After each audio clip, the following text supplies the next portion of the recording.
কোনো মাসেলে ইনজুরি হলো, সেই মাসেলটা ইনজুরি থেকে কিভাবে আবার আগের জায়গায় ফেরত আসে। ফার্স্ট, যখন ইনজুরি হয়, কোনো মাসেলে যখন টিয়ার হয়, কোনো রকম ইনফ্লামেশন হয়, ফার্স্ট সেই জায়গাটাকে ইনফ্লামেশনটাকে কমাতে হয়। তার জন্য আমরা আইস ইউজ করতে পারি। বরফ দিলে কিন্তু লুইস হান্টিং রিঅ্যাকশন চালু হয়, ব্লাড সার্কুলেশন খুব তাড়াতাড়ি বেড়ে যায়, সেই জন্য সেই জায়গার ইনফ্লামেশন আস্তে আস্তে আস্তে আস্তে কমতে শুরু করে। সেকেন্ড হচ্ছে, সেই জায়গাটা যদি আমরা একটু উঁচু করে রাখি, একটু এলিভেট করে রাখি, তাহলে পেরিফেরাল সার্কুলেশনের জন্য কিন্তু আস্তে আস্তে আস্তে আস্তে ব্লাড অনেকটা বডির মাঝামাঝি চলে আসে, আর আমাদের কিন্তু জায়গাটাতে যদি কোনো রকম সোয়েলিং হয়ে থাকে, তাহলে সেই সোয়েলিংটাও কমে যেতে শুরু করে।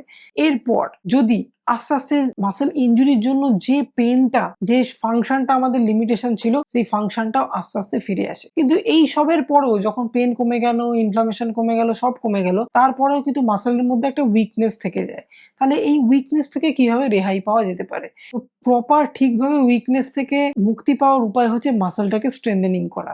এবার মাসেল স্ট্রেংথেনিং মানে কি? মাসেল স্ট্রেংথেনিং মানে হচ্ছে যে মাসেল ফাইবারগুলো যতটা লোড নিতে পারতো, তাকে তার থেকে বেশি লোড দিয়ে মাইক্রোস্কোপিক লেভেলে মাসেলগুলোর মধ্যে একটুখানি টিয়ার তৈরি করা। মানে কি, আমরা কি নতুন করে মাসেলটাকে ছিঁড়ে দিচ্ছি? বলতে গেলে কিন্তু আক্ষরিক অর্থে হ্যাঁ।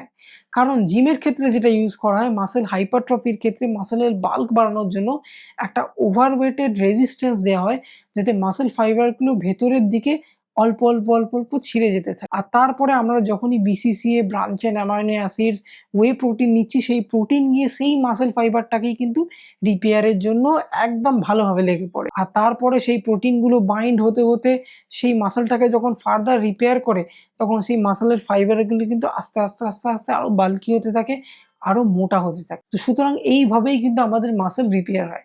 তার মানে হচ্ছে মাসেলকে ঠিক করার জন্য মাসেলকে কিন্তু আমাদের আগে মেরে ধরে কিছুটা ছিঁড়ে ফেলতে হয়, তারপরে মাসেলটা আবার রিপেয়ার হতে। তো first is ice, second is rest, তারপরে হচ্ছে এলিভেশন করে রাখা যাতে সোয়েলিংটাকে কম করা যায়, আর তারপর এই জিনিসগুলো একটু ঠিক হওয়ার পরে কিন্তু প্রপার স্ট্রেংথেনিং করা, মাসেলটাকে টিয়ার করা, আর তার সাথে proper nutrition and good diet with proper protein, যাতে আমাদের মাসেল আবার আগের মতো স্ট্রং হতে পারে।